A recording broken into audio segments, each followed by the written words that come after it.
কিছুদিন আগে আমার একটা শ্যুট ছিল, সেই শ্যুটে আমি রাধা সেজেছিলাম, কারণ সামনে আছে রাধা অষ্টমী, সেই জন্য। আর রাধা সেজে আমাকে কেমন লাগছে তোমরা জানাবে। আর আমরা যেখানে শ্যুট করতে গেছিলাম সেই জায়গাটির নাম ছিল কদমতলা। তো সেইখানে আমরা এসেছি, দেখো এখন ছবি তোলা হচ্ছিলো। এই যে দাদা আর এই যে একটা ভাই আমাকে ছবি তুলে দিচ্ছিল, দুজন মিলে খুব সুন্দর সুন্দর ছবি তুলেছে, সেগুলো তোমাদের সঙ্গে শেয়ার করব। তারপরে একটু বৃষ্টি শুরু হয়ে গেছিলো, সেই জন্য দেখো ক্যামেরাটা তো খারাপ হয়ে যাবে, জল পড়বে, সেই জন্য আমরা একটা স্কুলের পাশে বসেছিলাম টোটোতে।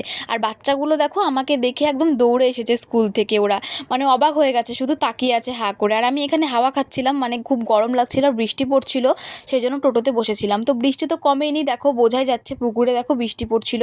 তো তার মধ্যেই দেখো ক্যামেরাটা ঢেকে আমাকে কয়েকটা ছবি তুলে দিচ্ছিল।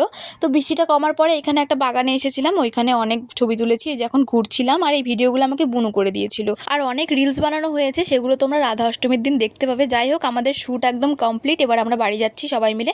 তো আজকে ভিডিওটা এ পর্যন্তই, কেমন লাগলো তোমরা জানিও।